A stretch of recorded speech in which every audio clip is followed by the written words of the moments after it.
Hello everybody and welcome to a brand new episode here on Holme Wold Farm. So as you can see, the spud harvest is still going along. We're about probably not quite, perhaps halfway through this field now, so actually we're nowhere near halfway through this field. What am I talking about? Yeah, we as I say, we're this is the I think, oh no, that one over there is another contracting spud contract that we've got. We've also taken on a combining contract, which you can see in the top left corner, which is combining oats, but that's combining oats on Holme Wold Estate in one of the fields, obviously, that we don't own. My aim is to buy those fields as quickly as possible so that we own the estate in its entirety, but at the moment we don't, so we're contracting in one of those fields. It will just help with the finances a little bit. The same with doing these potato contracts. I know they're long, I know they're arduous, and I know they can be to some people very boring, but as I said before, I absolutely love potatoes. So I just sit here for hours and hours and hours just doing this, and I absolutely love it, and I don't get tired of it. But yeah, don't worry though, in these videos you're not going to sit through episode after episode after episode after episode of me doing potatoes.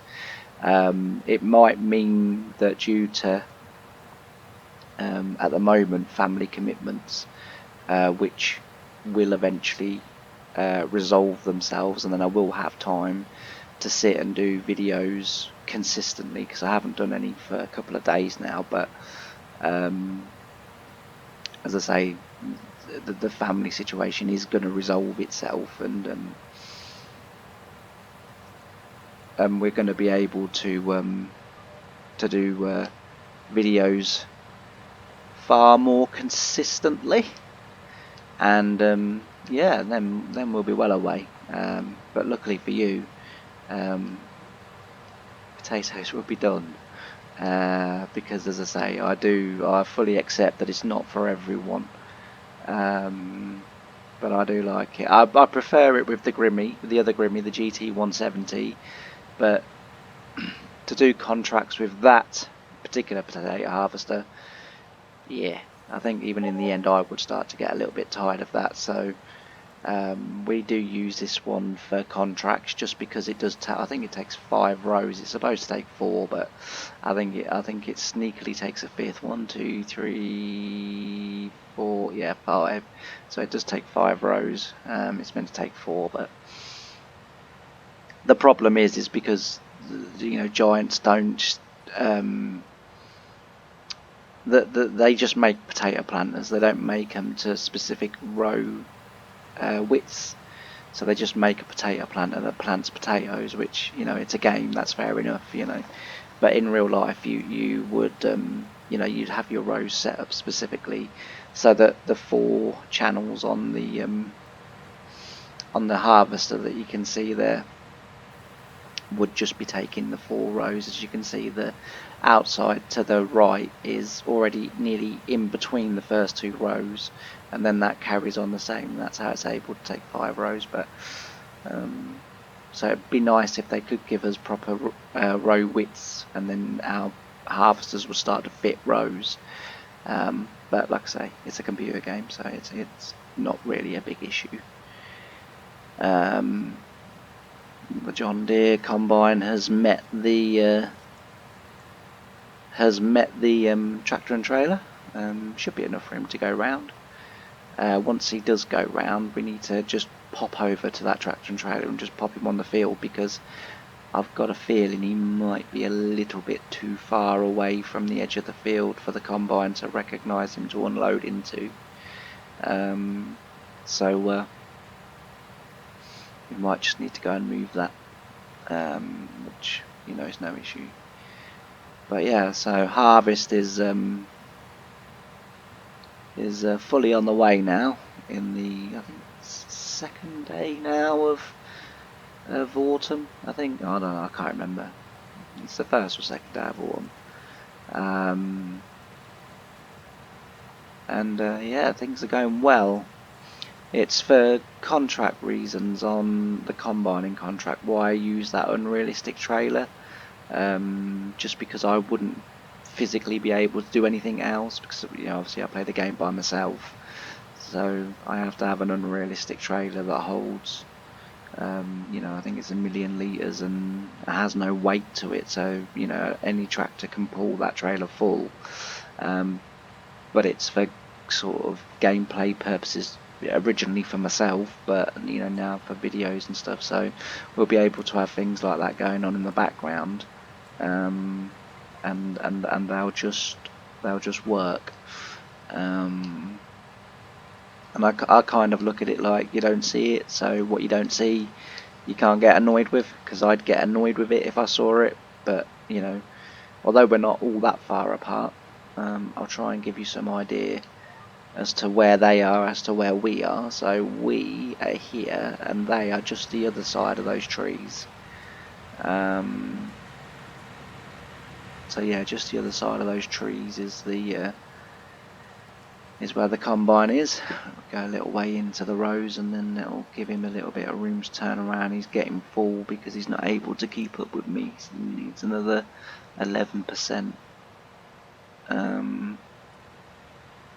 But this is where it does on the potato harvest now get a little bit sort of annoyingly unrealistic.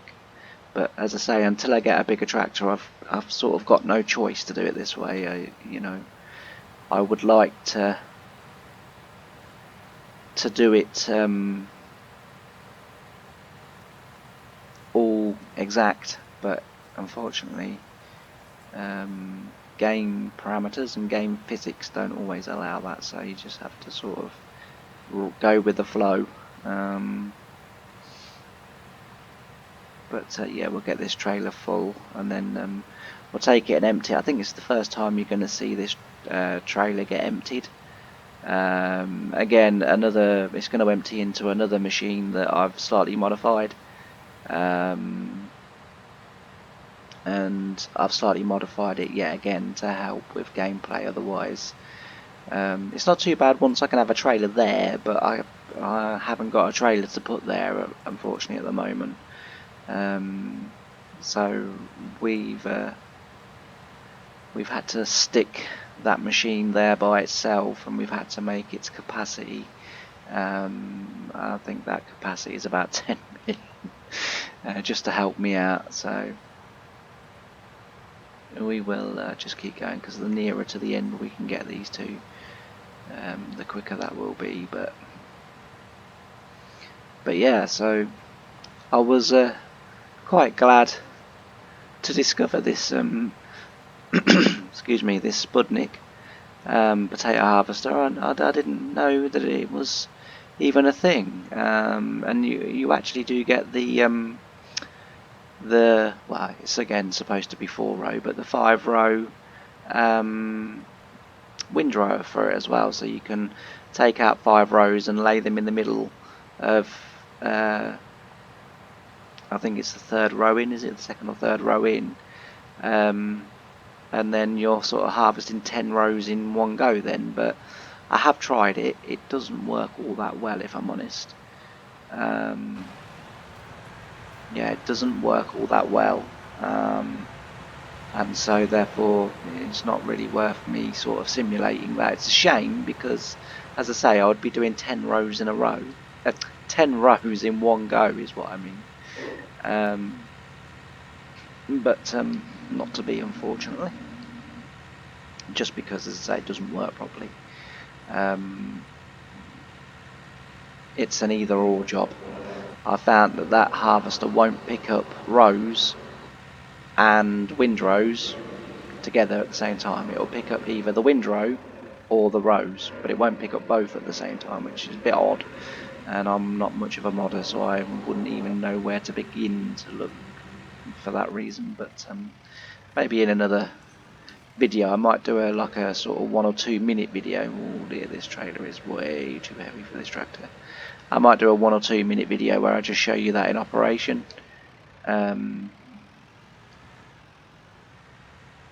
who knows, you know, might stumble across the way to get it to work, because it would actually make slightly more interesting videos. But anyway, so this is my machine. Yes, the the little tractor is just not tough enough. But as I say, we're snookered on tractors. This is our first year on the game, and we oh dear, our first year on the game, and we are unfortunately struggling for machinery. Oh dear, we can't get up there. The only reason why this tractor is on this trailer and that tractor is on the harvester, because they would in a way be better off the other way round. In actual fact, let's check that. I'm pretty certain that tractor won't power that harvester. Well, that tractor is 153 horsepower. That harvester is unleashed, so it needs here, and that's 180, you see. So, although having said that, interestingly, what would that trailer be, if at all? No, it's not. But as I say, it's just that, you know, it's a slight hill, and this trailer just hasn't got the, this tractor just hasn't got the grunt to push it, unfortunately. But I have been doing it. It's only because I'm recording this, the reason why I won't do it. But I have been doing it. Let's have a go this time. Yeah, we got it that time. There we go.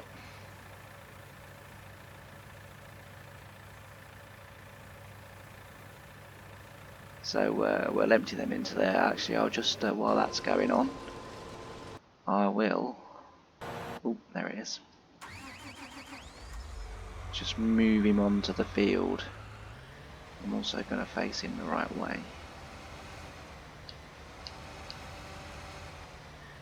So, as I say, this is the field that we're harvesting the oats in. And if it wasn't for the trees... So, the potato harvester, we'll see how far we can stretch out. The potato harvester is somewhere over there. Well, I think at the top of the screen there, you can just make out the potato field. So we're somewhere just across there with the potato harvester.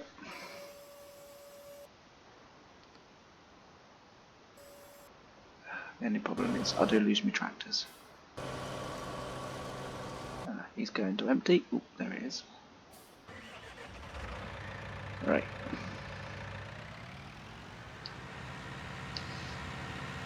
So he should now self-unload. I think most of you are familiar with Courseplay and the self-unload options and how you get that to work, so there's no real need to show you that. One thing in FS19 that didn't work for people was overloading. And while I realise no one is playing, or hardly probably playing 19 anymore, I did once put out a post on a forum about overloading and how to do it. And if anyone is interested, then leave a comment, and I'll do a video briefly showing you how to get that to work. Just because, as I say, most people couldn't. But the 19 version was very different to the 17 version, and obviously the 22 version is very different to the 19 version. But the 19 version for me was the easiest one to operate. It was where Courseplay got it absolutely spot on. And overloading required you to take advantage of the tip trigger or the unload trigger in the trailers. So in 17 you could get it so that the auger would fold out at a certain point, go over the tractor, empty into the tractor, drive away from the tractor, fold the auger back in, and then go to the combine. Once it had reached the end point, 19 didn't quite work like that. 19 wouldn't fold the auger in, and wouldn't do other little jobs that it did before, in terms of the overloading. So what as I say, I could do if anyone sort of wants to know how to do that or whatever, I could do a video to show you how to do it, because the secret to it is to record the whole course with the auger out, and then go away from the course still with the auger out, and then it works, because it basically then acts as a combine auger going over the trailer and self-unloading, and that's kind of what you're relying on in terms of your courseplay course. And you just then need to make sure that you set your got a bit of lag. Why have we got a bit of lag?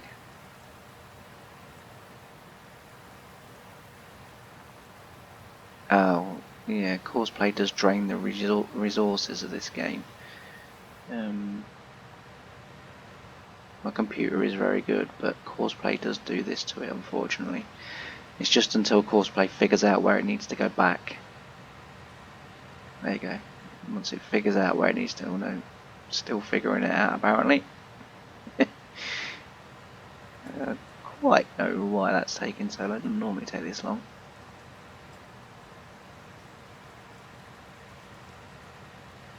Might have to go and give courseplay a hand.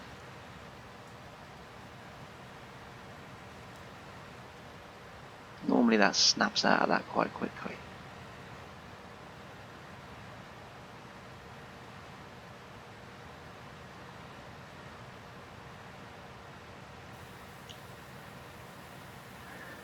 There we go. Doesn't normally take as long as that. Never mind.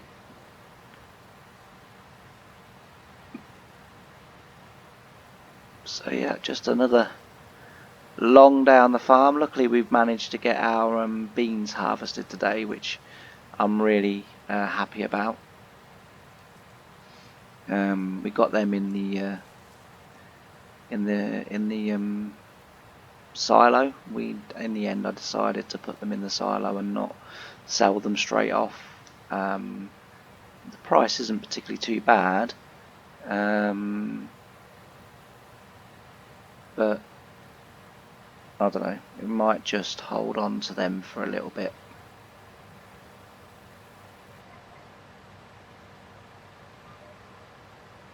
And then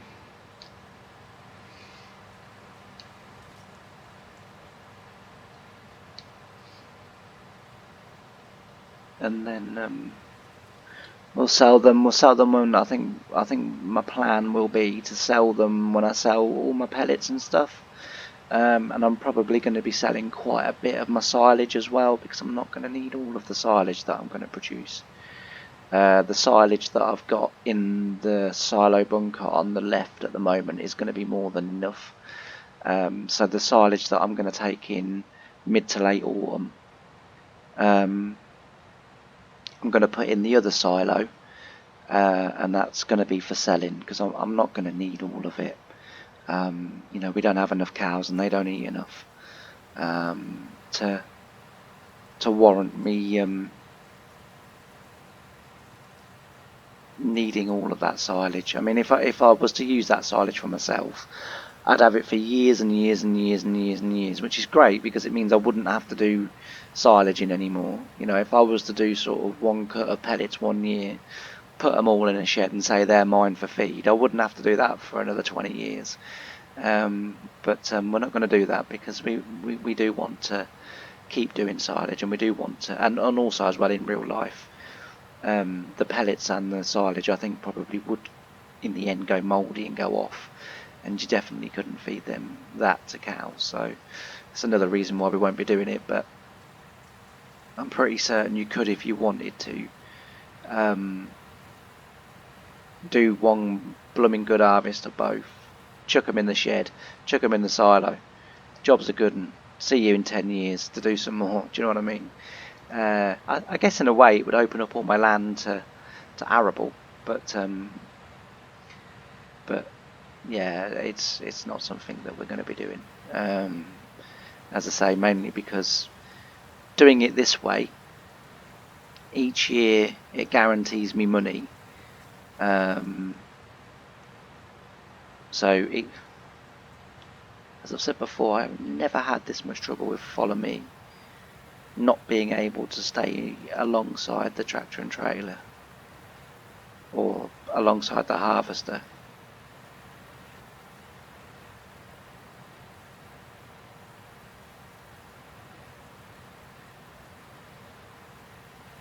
Right, if he stays there, we're winning. And he's not, like, we're catching him up again. He sort of gets to the right speed and then slows right up again. Very frustrating. Very frustrating. And this trailer normally works a treat with Follow Me alongside the harvesters. That's why I chose it. I know it's a second-hand one because it looks an absolute mess, but, and to be fair, apart from the JCB Loadall, everything on this farm is second-hand, or I started with it in the first place, which this tractor and the big 8R tractor I started with in the first place, but that tractor there is second-hand. I bought that. The trailer, the other trailer, the potato harvester, the potato topper, the combine, everything. I'm not going to list all of my equipment. Everything is second-hand on this farm, apart from the JCB Loadall, and I miss me blooming turning. Yeah, so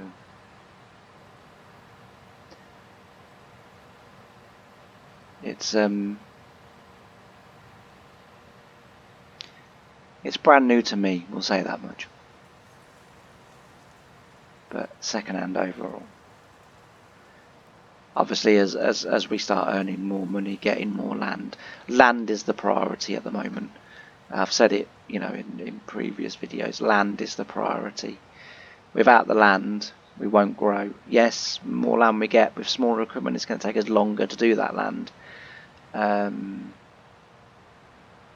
I have now got a GEO specifically for the area that Holme Wold Farm is in real life. So thanks to Big Man Modding for that. That watched one of my videos and asked me. He said that he loved this map as well, and asked me if I wanted his GEO that he'd made for himself of the area that this map's set in. So I, to help with the gameplay realism and everything else, I naturally said yes, please. Oh, hang on, I need to speed up, not slow down. See, this is my issue with Follow Me. I've now got to go unrealistically fast to catch it up.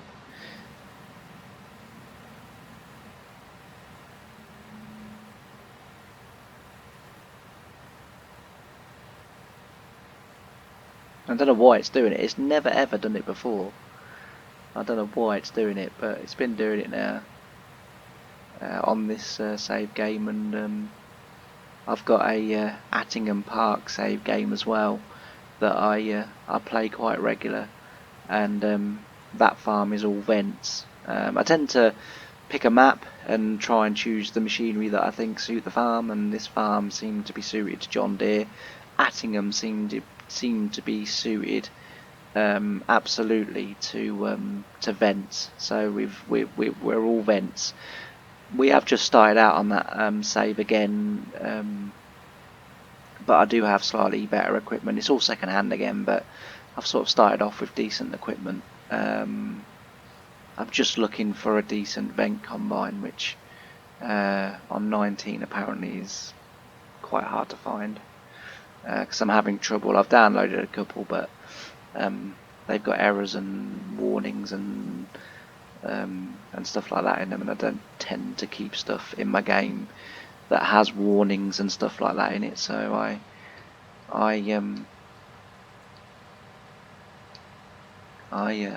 get rid of them. There probably are still a couple of mods in this save game that do have warnings, but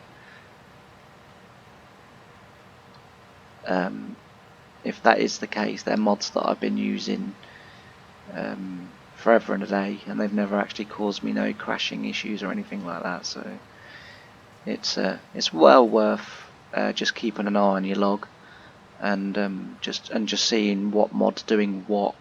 And also, if you get any conflicts, it's a really great way of, rather than taking one mod out at a time to find the conflict, you can usually look in your log and you can usually see two things that are chucking up errors. And if two things are chucking up errors, it's usually, in my experience anyway, it's usually those two mods that are conflicting with each other.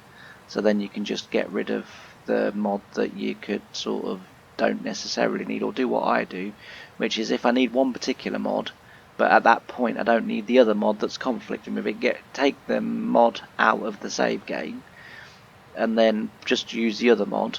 And then when you don't need that mod but you need the other one, take that out of the save game, put that one back in, just click it on the opening mod menu, just tick it so as it's back in, the other one's out. You're not going to get the conflict if you're lucky enough that those two mods don't need to be used in conjunction with each other.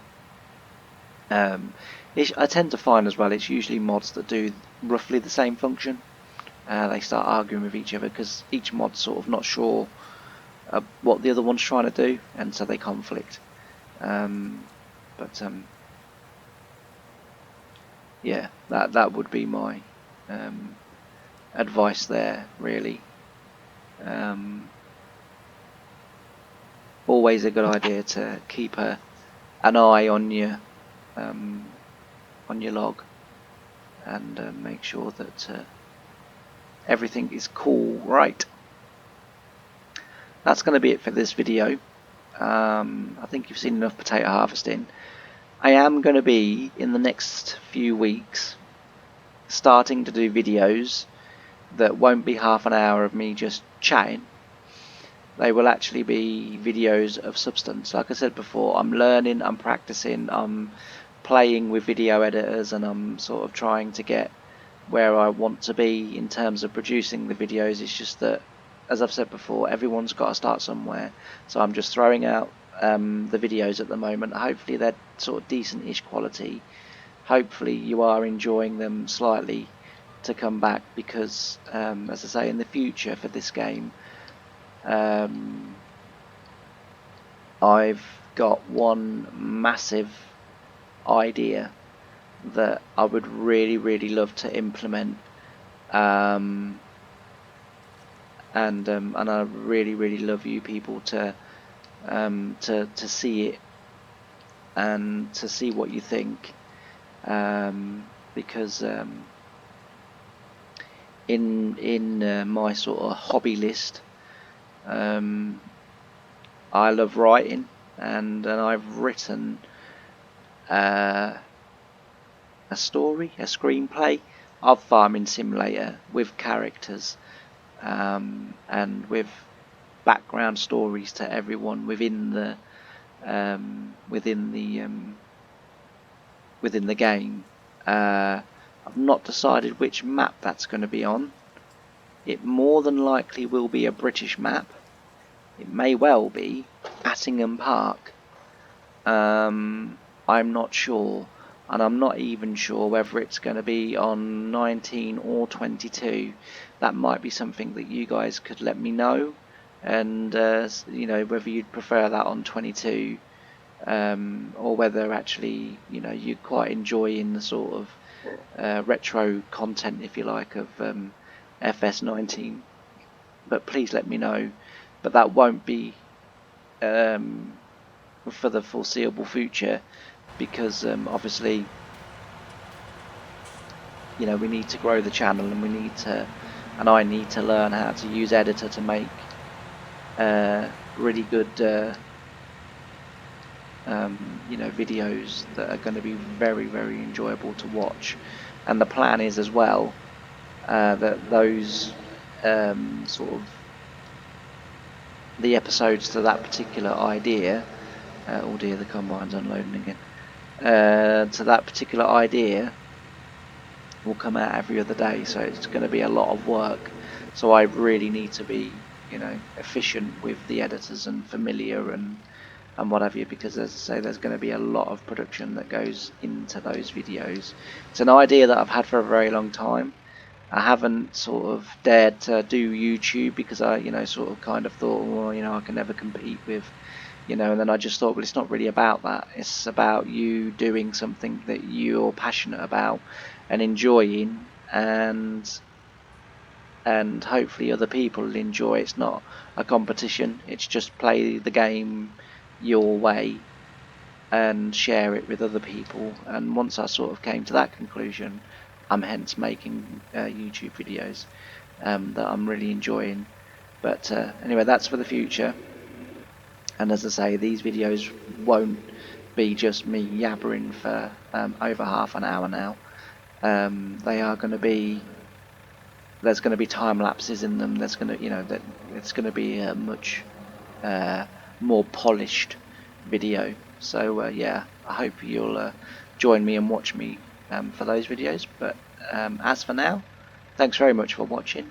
Please like and subscribe. It really does help the channel. And I'll see you in the next one.